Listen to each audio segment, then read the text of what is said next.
खास खबर में आप सभी का स्वागत है। मैं हूं आपके साथ स्मिता सिंह। बुलेटिन की शुरुआत करते हैं बड़ी खबरों के साथ। जैसे जैसे चुनाव पास आ रहे हैं वैसे वैसे राजनीतिक पार्टियों में चुनावी जंग तेज हो गई है। दरअसल मुख्यमंत्री मनोहर लाल सोनीपत दौरे पर रहे और इस दौरान कई लोग भारतीय जनता पार्टी में शामिल हुए हैं। सोनीपत की धरती से मुख्यमंत्री मनोहर लाल ने बड़ा राजनीतिक संदेश दिया है। यहां उन्होंने कांग्रेस को जमकर घेरा है। सीएम ने कहा है कि कांग्रेस के लोग घोषणाएं बहुत ज्यादा करते हैं। उन्होंने कटाक्ष भी किया है कि उनकी घोषणाओं की स्वीकृति उनके अपने घर में ही नहीं होती है। कांग्रेस का एक नेता घोषणा करता है तो दूसरा नेता यह कहता है कि यह घोषणा उनकी अपनी घोषणा हो सकती है। पार्टी की कोई घोषणा नहीं है, घर में ही उनकी मान्यता नहीं है, तो बाहर की जनता उनकी क्यों मानेगी। उधर विपक्ष भी हमलावर है। हरियाणा के पूर्व मंत्री और झज्जर के कांग्रेस विधायक गीता भुक्कल ने इन दिनों प्रदेश में आई प्राकृतिक आपदा को सरकार का फेल्योर बताया है।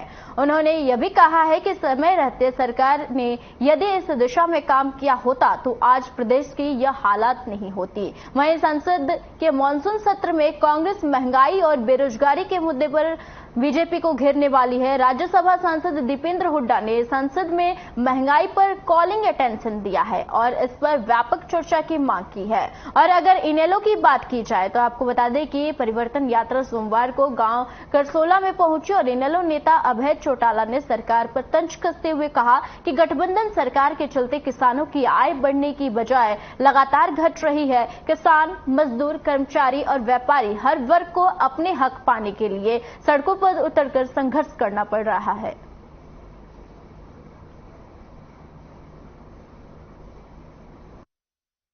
हमारी मांग है कि खेत जिनके फसल खराब हुई है वो 40,000 प्रति एकड़, जहां हरियाणा में कल तक 20 लोगों की जो डेथ हुई थी उनको 20-20 लाख रुपए उन परिवारों को जो जिसमें बाढ़ में जिनके जाने गई हैं, और बाकी किसी का मकान का, किसी का ट्यूबवेल का जो नुकसान हुआ है वो आकलन करा के सरकार पूरी तरह से उसको देना काम करे। साथ में मैंने एक और मांग करी, जिन गांवों को बाढ़ की चपेट में जो सारे के सारे गांव प्रभावित हो गए हैं, उन गांव केवल आबादी इलाका बचा है मगर रकबा सारा डूब गया, ऐसे गांवों को 3 महीने का बिजली का बिल जो है उसकी माफी दी जाए।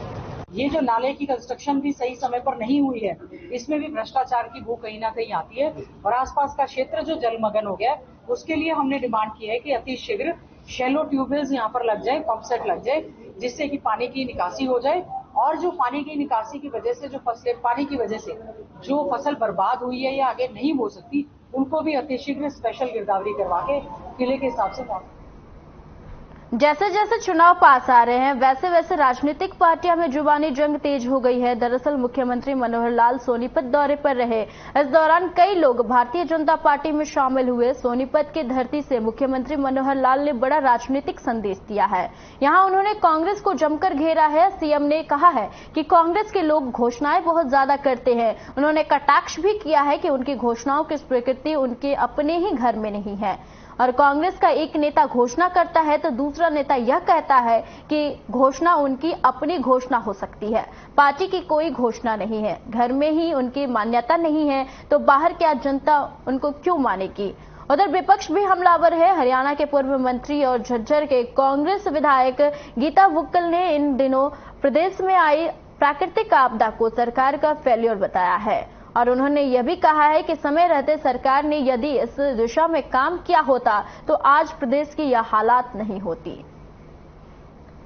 साथ ही आपको बता दें कि उन्होंने यह भी कहा कि समय रहते सरकार ने यदि इस दिशा में काम कर लिया होता तो यह हालात नहीं होती। और मानसून सत्र में कांग्रेस महंगाई और बेरोजगारी के मुद्दे पर बीजेपी को घेरने वाली है। राज्यसभा सांसद दीपेंद्र हुड्डा ने संसद में महंगाई पर कॉलिंग अटेंशन लिया है और इस पर व्यापक चर्चा की मांग की है। और अगर इनेलो की बात की जाए तो परिवर्तन यात्रा सोमवार को गांव करसोला में पहुंचे और इनेलो नेता अभय सिंह चौटाला ने सरकार पर तंज कसते हुए कहा कि गठबंधन सरकार के चलते किसानों की आय बढ़ने की बजाय लगातार घट रही है। किसान, मजदूर, कर्मचारी और व्यापारी हर वर्ग को अपने हक पाने के लिए सड़कों पर उतरकर संघर्ष करना पड़ रहा है।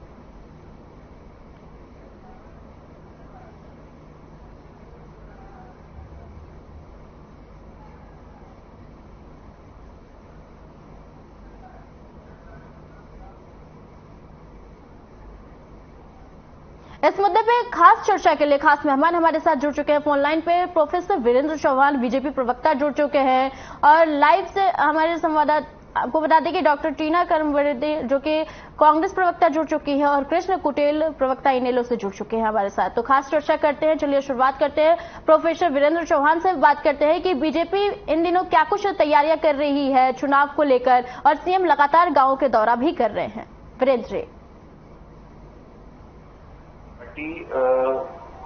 जहां तक चुनावों की आप बात कहते हैं तो भारतीय जनता पार्टी क्योंकि संसार का सबसे बड़ा प्रजातांत्रिक संगठन है, ऐसा राजनीतिक दल है जिसके कार्यकर्ता वो बूथ पर भी बूथ से नीचे के स्तर पर पन्ना प्रमुख, अर्ध पन्ना प्रमुख तक उपस्थित है, मौजूद हैं। हरियाणा में हमारा पन्ना प्रमुखों का व्यापक नेटवर्क है। तो हम निरंतर राजनीतिक दल होने के कारण और राजनीति में चुनाव एक पर्व होने के कारण हम हमेशा चुनाव के लिए तैयार रहते ही हैं। आज की तारीख में सीधे कोई चुनाव है नहीं, लेकिन सामने 1 वर्ष बाद लोकसभा के चुनाव हैं, 1.5 वर्ष बाद विधानसभा के चुनाव हैं। तो भारतीय जनता पार्टी इन चुनावों की दृष्टि से बहुत सारे समांतर कार्यक्रम वो प्रारंभ कर चुकी है। अभी प्रदेश में 1 महीने भर का, तो देश भर में अभियान चला, 1 महीने भर का महासंपर्क अभियान हमने चलाया। प्रधानमंत्री नरेंद्र मोदी के नेतृत्व में केंद्र की सरकार के 9 वर्ष पूरे होने के उपलक्ष्य में हमने प्रदेश में लोकसभा स्तर की रैलियां की, विधानसभा स्तर के अनेक कार्यक्रम किए और फिर हमारे कार्यकर्ता, हमारे नेता, बड़े से बड़े नेता, सांसदों से लेके मंत्रियों तक, स्वयं मुख्यमंत्री जी और जो हमारा बूथ का कार्यकर्ता है, सब घर घर संपर्क करने के लिए भी गए और हम अपने उन बूथों पर विशेष रूप से कंसंट्रेट कर रहे हैं जिन बूथों पर पिछले चुनाव में हम कमजोर रहे थे। उन लोकसभा क्षेत्रों पर अधिक कंसंट्रेट कर रहे हैं जहां हमारा जीत का मार्जिन कम था। हम पिछली बार हरियाणा में 10 के 10 कमल खिलाने में कामयाब रहे थे।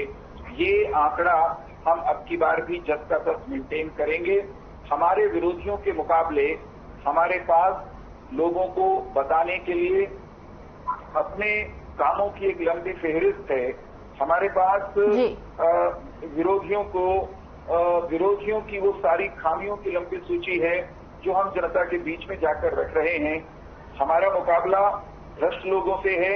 हमारी तुलना जनता जब करेगी तो उन लोगों से करेगी जिन्होंने हरियाणा के किसानों की जमीनों को हड़पने का काम किया। हमारी तुलना अगर जनता करेगी तो उन लोगों के साथ करेगी 24 में जिन्होंने क्षेत्रवाद फैलाया, भाई भतीजावाद फैलाया, जातिवाद फैलाया, नौकरियों में भी और विकास के मामले में भी। जी वीरेंद्र जी, चर्चा विस्तार से चर्चा करेंगे, लेकिन तीनों मेहमान हमारे साथ जुड़े हुए हैं तो इनसे भी चर्चा कर लेते हैं। डॉक्टर टीना कर्मवीर भी कांग्रेस से जुड़ी है। टीना जी, जानना चाहेंगे कि आपकी क्या कुछ तैयारी चल रही है आगामी चुनाव को लेकर। ऐसे में सीएम ने भी तंज कसा है कि पार्टी में खुद की बात की कोई ये रहती नहीं है, जिससे कि अपने खेमे में पलटवार होता है। देखिए, मैं एक बात आपके चैनल के माध्यम से स्पष्ट कर देना चाहती हूँ कि हरियाणा प्रदेश में इस समय जो है जनता कांग्रेस की तरफ लगातार टकटकी लगाए देख रही है और कांग्रेस का इंतजार कर रही है, क्योंकि देखिए इनको 1 दशक से अधिक समय हो गया भारतीय जनता पार्टी को, लेकिन क्या दिया।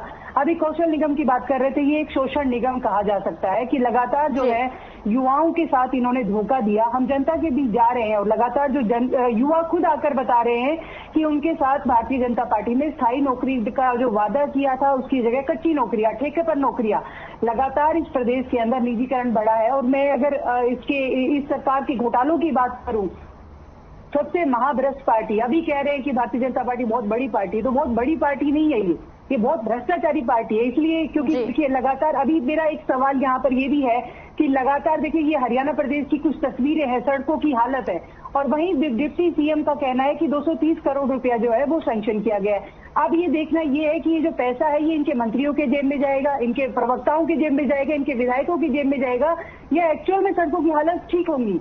हरियाणा प्रदेश की जनता देख रही है कि लगातार जो है सड़कों की हालत इस कदर खराब हो रही है और लगातार एक्सीडेंट बढ़ रहे हैं, लेकिन ये सरकार नींद में सोई हुई है। ये बजट पास कर देती है कि हम ऐसा कर रहे हैं, वो पैसा कहाँ जाता है किसी को नहीं पता। हमेशा की तरह भारतीय जनता से केंद्र में बैठी हो या राज्य के अंदर ये कहते आए हैं कि हम डबल इंजन सरकार हमारी डबल इंजन की, कहीं कहीं फिर ट्रिपल इंजन की सरकार भी बताते हैं, लेकिन कार्य कुछ भी नहीं होता। कार्य के नाम पर जनता की आंखों में धूल झोंकने का काम करते हैं। कि इन्होंने वादा किया था कि किसानों की आय जो है वो दुगनी कर देंगे। जी ठीक है टीना जी, विस्तार से चर्चा करेंगे। कृष्ण कुटेल जी भी हमारे साथ इनेलो से प्रवक्ता जुड़े हुए हैं, इनसे भी जान लेते हैं। कृष्ण कुटेल जी, क्या कुछ तैयारियां चल रही है? पदयात्रा आपकी लगातार जारी है इनेलो की, ऐसे में क्या कुछ तैयारियां चल रही है आगामी चुनाव को लेकर?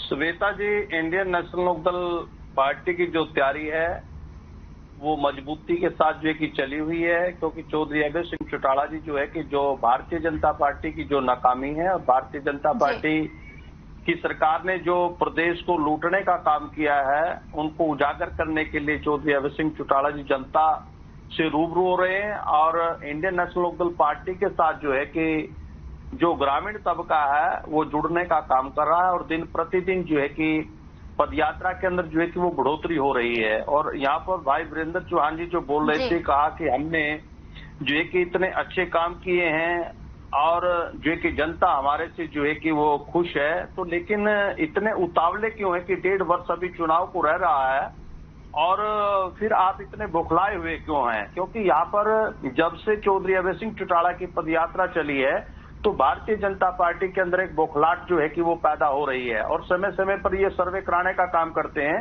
आज इनका जो ग्राफ है बहुत नीचे है और जो है कि 2024 के अंदर जो सरकार जो बनेगी तो वो इंडियन नेशनल लोकदल की सरकार जो हरियाणा प्रदेश के अंदर होगी। और अभी आपने देखा है कि जो बाढ़ ग्रसित जो क्षेत्र है उनके अंदर अभी तक भी जो है कि कोई युद्ध स्तर पर जो है कि इनका कार्य शुरू नहीं हुआ। और आज मेरे को भी पार्टी ने जो है कि एक क्षेत्र के अंदर भेजने का काम किया और मैं भी अब किसी के घर के अंदर बैठ करके जो है कि ये आपके साथ जो है कि वार्तालाप कर रहा हूं। और घग्गर नदी से प्रभावित क्षेत्रों के अंदर जो है कि अभी भी भय का माहौल जो है कि वो व्याप्त है और लोग अभी भी जो है कि अपने काम के ऊपर लौटे नहीं है और जिसका सीधा असर जो है कि यहाँ के किसान, मजदूर और लोगों के ऊपर जो है कि वो पड़ा है। और तुरंत प्रभाव से जो है कि ये सरकार जो है कि उनको मुआवजा देने का काम करें, साथ में जो है कि जो लोग इस आपदा के अंदर मरे हैं तो उनको भी जो है कि वो मुआवजा दें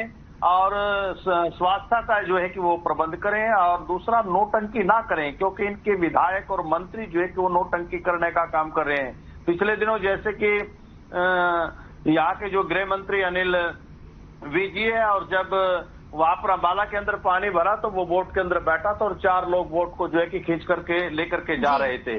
तो ये नोटंकी जो है कि ये भारतीय जनता पार्टी की है। और दूसरा जो है कि घरौंडा विधानसभा के अंदर जो है कि इनके विधायक जो है कि एक नोटंकी करने का काम कर रहे हैं। एक बार कसी को उठाते हैं और वो कसी जो है कि वो कट्टे के अंदर डाल करके ये दिखाते हैं कि हम बांध बनाने का काम कर रहे हैं। तो साथियों, यहाँ पर जो है कि जो काम कर रही है वो जनता कर रही है। खुद जनता जो है कि अपने कंधों के ऊपर लेकर के जो है कि वो मदद करने का काम कर रही है।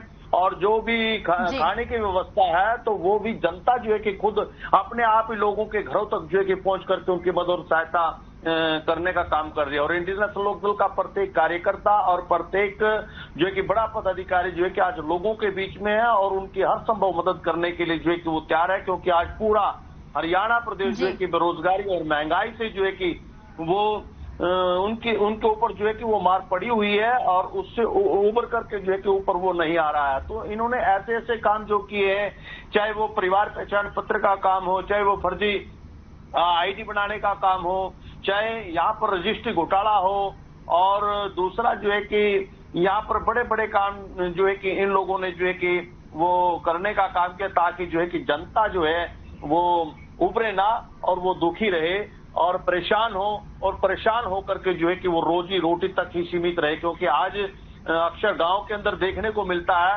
आज व्यक्ति जो है कि वो कोई बात नहीं करता, वो राजपाट की कोई बात नहीं करता, वो नफे और नुकसान की बात ना करके सीधा उनको कहता है कि हमें। वीरेंद्र जी से राय जान लेते हैं, इस पर क्या कुछ कहना चाहेंगे वीरेंद्र जी? टीना कर्मवीर जी भी गंभीर आरोप लगाए हैं, कृष्ण कुटेल जी भी लगाए हैं, आपकी क्या राय है इस पर? वीरेंद्र जी, क्या मेरी आवाज पहुंच पा रही है आप तक?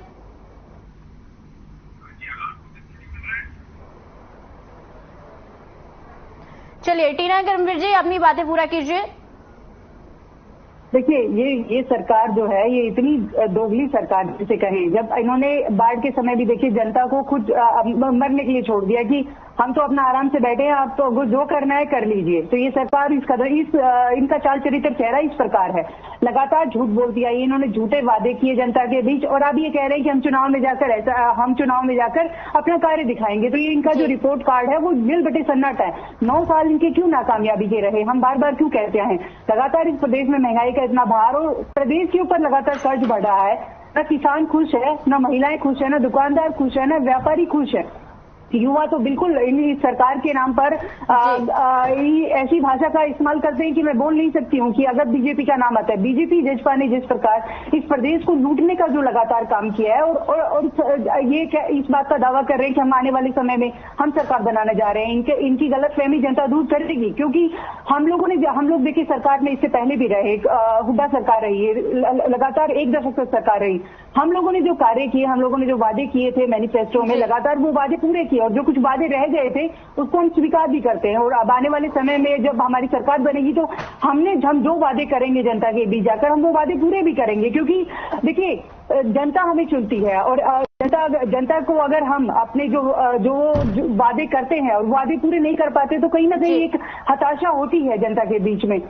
आज हम जनता के बीच आ रहे हैं तो लगातार हमारे सामने समस्याएं बता रहे हैं कि देखिए ये समस्याएं हैं। किसान वर्ग तो इतना दुखी है इस समय, इससे पहले भी लगातार देखिए किसान जो है लगातार धरना प्रदर्शन कर रहे हैं, उन पर लाठियां बांधने का काम। ठीक है टीना जी, जवाब ले लेते हैं प्रोफेसर वीरेंद्र जी से। प्रोफेसर वीरेंद्र जी, जवाब दीजिए इसका।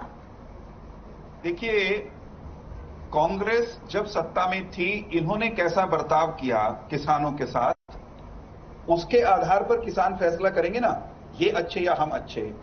जब ये सत्ता में थे, किसानों की टीना जी, वीरेंद्र जी को बातें अपनी पूरी कर लेने दीजिए, फिर आपकी तरफ भी रुख करेंगे। इनकी जानकारी थोड़ी दुरुस्त कर दीजिए। अगर इनको बुलवाना है तो मुझे भविष्य में मत बुलवाइए। वीरेंद्र जी की बातें सुन लेते हैं, फिर टीना जी आपकी तरफ रुख करेंगे। वीरेंद्र जी बोलिए। इनको तो शिष्टाचार पता नहीं। मैं ये कह रहा हूं कि कांग्रेस अगर हरियाणा के लोगों के लिए नई हो, कांग्रेस का बर्ताव किसानों ने ना देखा हो, तब तो हरियाणा के लोग, हरियाणा के किसान इन पर भरोसा करेंगे।